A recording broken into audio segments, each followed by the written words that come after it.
रहे हैं, एक बार धर्मराज ने भगवान श्री कृष्ण से पूछा कि प्रभु मुझे आप कृपा करके बताइए कि ज्येष्ठ कृष्ण एकादशी का नाम क्या है और इसका महात्म्य क्या है, इसको करने से क्या फल की प्राप्ति होती है और इसका कोई उदाहरण हो तो कृपा करके बताइए। भगवान श्री कृष्ण कहने लगे, राजन, इस एकादशी को अचला तथा अपरा एकादशी के नाम से जाना जाता है। इसके दो नाम हैं, अचला और अपरा। इन दोनों नामों से जाना जाता है। पुराणों के अनुसार ज्येष्ठ कृष्ण पक्ष की एकादशी अपरा एकादशी है, क्योंकि यह अपार धन देने वाली है।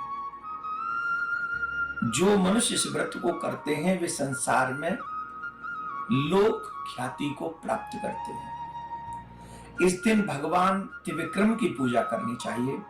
अपरा एकादशी के व्रत से, उसके प्रभाव से बड़े बड़े पाप, ब्रह्म हत्या जैसा पाप, दूसरों की निंदा करने वाला पाप, इस व्रत को करने से झूठी गवाही देने वाला पाप, परस्त्री गमन वाला पाप,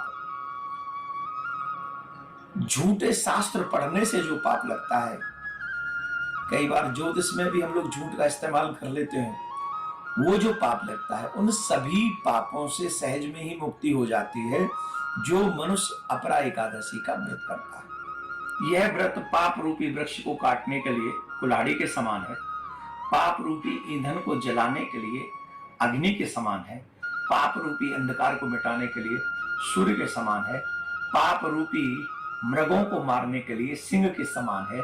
अतः मनुष्य को जो इन्हें, क्योंकि ऑलमोस्ट सबको ये पता होता है कि हमने पाप किए, तो जिन लोगों ने पाप किए हैं, जो पाप से डरते हैं, उन लोगों को सभी को अपरा एकादशी का व्रत करना चाहिए।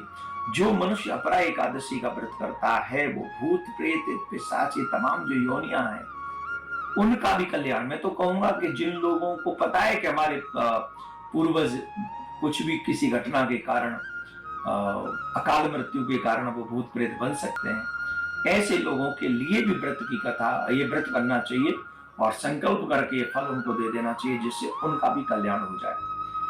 जो लोग अपरा एकादशी का व्रत करते हैं उन लोगों को पुराणों में ऐसा कहा गया है कि सभी पापों से मुक्त होकर वो भगवान विष्णु के लोक के लिए प्रस्थान करते हैं। इसकी एक बहुत प्रचलित कथा के अनुसार प्राचीन काल में महिध्वज नाम का एक धर्मात्मा राजा था, जिसका एक छोटा भाई था, वो था वज्रध्वज, और वो बहुत क्रूर स्वभाव वाला था, बहुत दुष्ट प्रवृत्ति का था। वो इतना दुष्ट प्रवृत्ति का था कि वो अपने भाई से ईर्ष्या करता था। वो कहता था कि राजा तो मुझे बनना चाहिए था, मतलब उसके मन में द्वेष था। तो एक दिन उसने सोए हुए अपने बड़े भाई को समाप्त कर दिया और उसे मारकर एक जंगल में पीपल के पेड़ के नीचे गाड़ दिया। पीपल के पेड़ के नीचे उसको गाड़ दिया।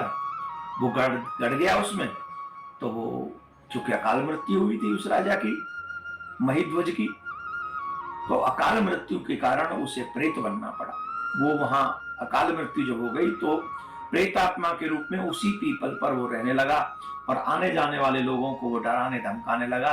आदि आदि क्रियाएं ऐसी होने लगी। तो एक बार वहां से अचानक धौम्य नामक ऋषि, बड़े तपस्वी ऋषि थे, वो जब वहां से निकले तो उन प्रेत ने फिर उनके साथ वही व्यवहार किया। तो ऋषि तो बड़े समझदार थे, पहुंचे हुए थे, तो वो समझ गए कि कुछ गड़बड़ है, तो वो सारा ध्यान लगाया तो समझ गए। तो उन्होंने स्वयं से ही उस प्रेत आत्मा के कल्याण के लिए ये अपरा एकादशी का व्रत किया और अपरा एकादशी का व्रत करके संकल्प करके उस प्रेत के लिए समर्पित कर दिया। इतना होते ही उसकी प्रेत योनि से मुक्ति हो गई और वह ऋषि को धन्यवाद देता हुआ दिव्य देह धारण करके पुष्पक विमान में बैठकर भगवान नारायण के धाम के लिए प्रस्थान किया। हे राजन, यह अपरा एकादशी का कथा मैंने तुमसे लोक हित के लिए कही है। जो लोग भी इस कथा को सुनेंगे उन्हें बहुत बड़ा पुण्य, बहुत बड़ा लाभ, उन मनुष्यों के सभी पापों की मुक्ति भी हो जाएगी इस कथा को सुनने मात्र से।